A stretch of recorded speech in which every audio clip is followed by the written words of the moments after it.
In this video, I will talk about vernalization. It is the chilling treatment required by the plants during earlier stages of life history for subsequent flowering in later stages. So, it is the requirement of cold treatment by plants to flower. The vernalization treatment is perceived by shoot apex that leads to formation of vernalin, which is the hormone responsible for vernalization. So, vernalization is the chilling treatment, that is the cold treatment required by plants for flowering.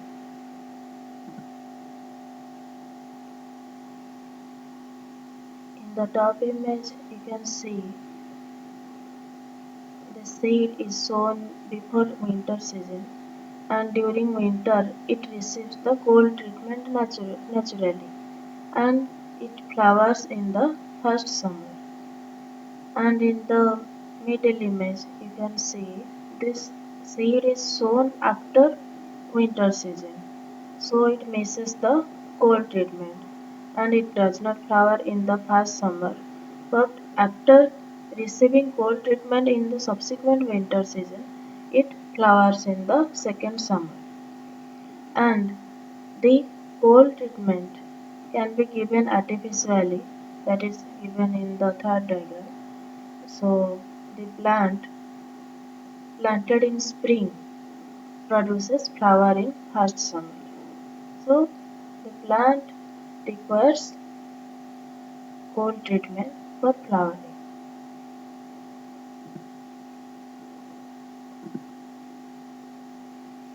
The stimulus.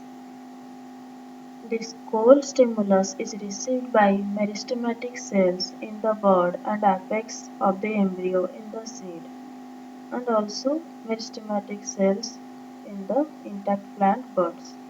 And in the image you can see that the plant on the left is vernalized, that is it is treated with cold, and the plant on the right is unvernalized, that is the treatment is not given.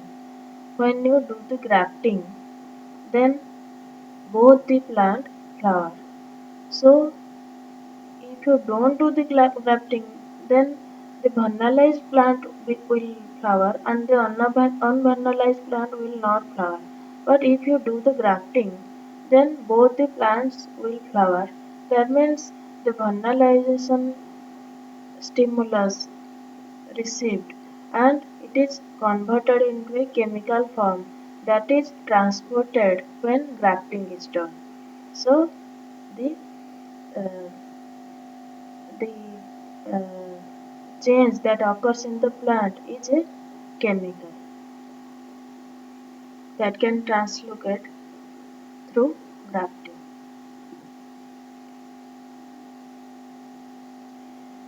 There is a physics development theory that explains the mechanism of vernalization. According to this theory, plants have two developmental processes, two developmental phases, that is thermophase and photophase. The thermophase is dependent on temperature and photophase is dependent on light. And vernalization accelerates the thermophase in plant, that is the temperature dependence, and helps in flowering.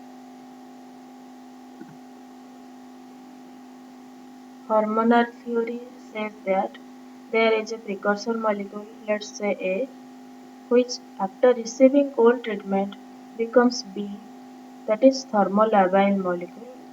If it receives high temperature subsequently, then devernalization occurs and it is converted to C. But if it receives low temperature afterwards, then it is converted to a stable product that is known as vernalin, which causes flowering. Anthesis hypothesis: plants after receiving low temperature, vernalin is produced. Then comes the day length. If it receives long days, then gibberellin is produced. If it receives short days, no gibberellin is produced. and by the help of anthisyn and gibberellin, flowering occurs.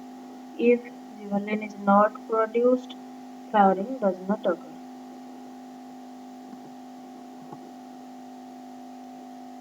Gibberellin and vernalization.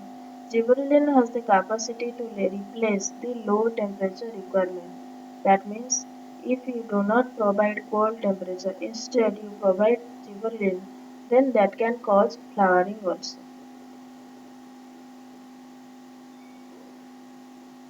It is seen that endogenous levels of gibberellin was enhanced in vernalized plants. So this is an indication that gibberellin is responsible.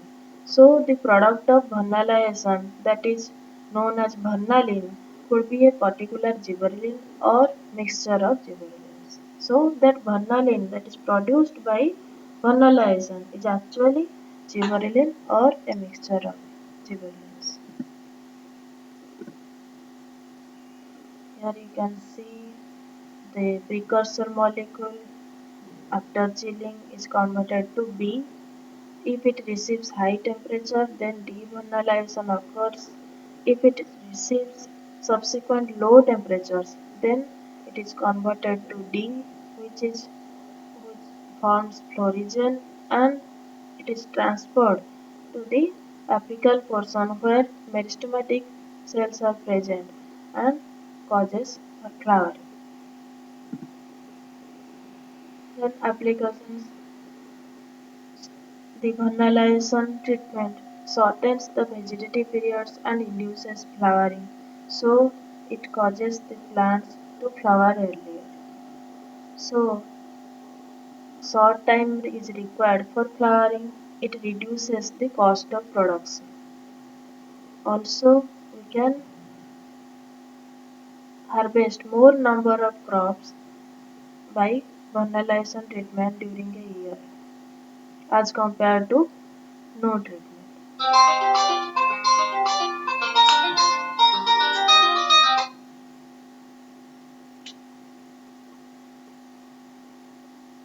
Vernalization increases resistance of plants to fungal disease, it is reported, and plant breeding is accelerated obviously if vernalization occurs. Then takes place earlier and plant breeding can be accelerated. Thank you for watching.